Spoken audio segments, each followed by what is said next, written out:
ত্রিপুরায় নাগরিকত্ব সিটিজেনশিপ পাওয়ার বিষয়টি ভারতের নাগরিকত্ব আইন সিটিজেনশিপ অ্যাক্ট এবং তার নিয়মনীতি অনুযায়ী পরিচালিত হয়।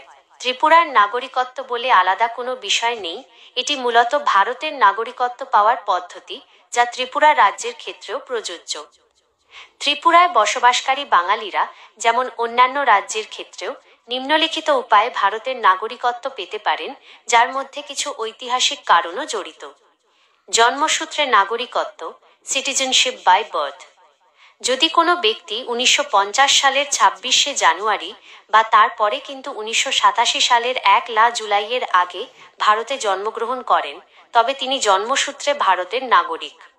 যদি কোনো ব্যক্তি 1987 সালের 1 জুলাই বা তারপরে কিন্তু 2004 সালের 3 ডিসেম্বরের আগে ভারতে জন্মগ্রহণ করেন, তবে তার বাবা মায়ের মধ্যে যে কোনো একজনকে অবশ্যই জন্মের সময় ভারতের নাগরিক হতে হবে।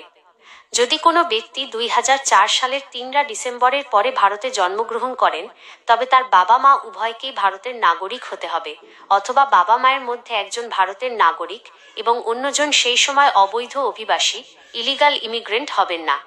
2 বংশসূত্রে নাগরিকত্ব সিটিজেনশিপ বাই ডিসেন্ট। যদি কোনো ব্যক্তি ভারতের বাইরে জন্মগ্রহণ করেন, তবে তার বাবা মায়ের নাগরিকত্বের ভিত্তিতে তিনি নাগরিকত্ব পেতে পারেন। 3 নথিবদ্ধকরণের মাধ্যমে নাগরিকত্ব সিটিজেনশিপ বাই রেজিস্ট্রেশন। একজন ব্যক্তি যদি ভারতীয় বংশোদ্ভূত হন এবং ভারতে সাধারণভাবে বসবাস করেন, যেমন আবেদনের পূর্বে 7 বছর ধরে ভারতে বসবাস, তবে তিনি নথিবদ্ধকরণের মাধ্যমে নাগরিকত্বের জন্য আবেদন করতে পারেন। 4 প্রাকৃতিকীকরণের মাধ্যমে নাগরিকত্ব সিটিজেনশিপ বাই ন্যাচারালাইজেশন। যদি কোনো ব্যক্তি একটি নির্দিষ্ট সময়ের জন্য ভারতে বসবাস করেন এবং অন্যান্য নির্দিষ্ট শর্ত পূরণ করেন, যেমন ভালো চরিত্র, ভারতীয় সংবিধানের 8ম তফসিলে থাকা ভাষাগুলির প্রতি পর্যাপ্ত জ্ঞান, তবে তিনি প্রাকৃতিকীকরণের মাধ্যমে নাগরিকত্বের জন্য আবেদন করতে পারেন।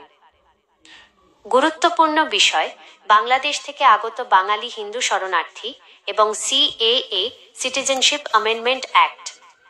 ত্রিপুরা রাজ্যের জনসংখ্যার একটি বড় অংশ হলেন বাঙালি হিন্দু, যারা 1947 সালের দেশভাগ এবং 1971 সালের বাংলাদেশ মুক্তিযুদ্ধের সময় ও পরে তৎকালীন পূর্ব পাকিস্তান, পরে বাংলাদেশ থেকে এসেছেন।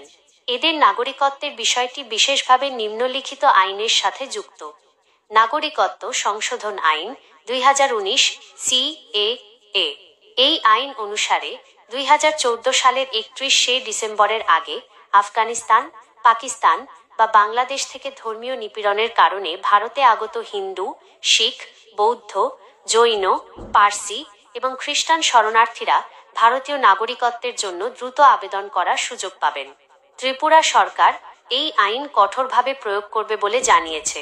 তবে ত্রিপুরার 6ষ্ঠ তফসিলভুক্ত অঞ্চলে 6th শিডিউল এরিয়াজ বসবাসকারী ব্যক্তিরা সিএএ এর অধীনে নাগরিকত্বের জন্য আবেদন করতে পারবেন না।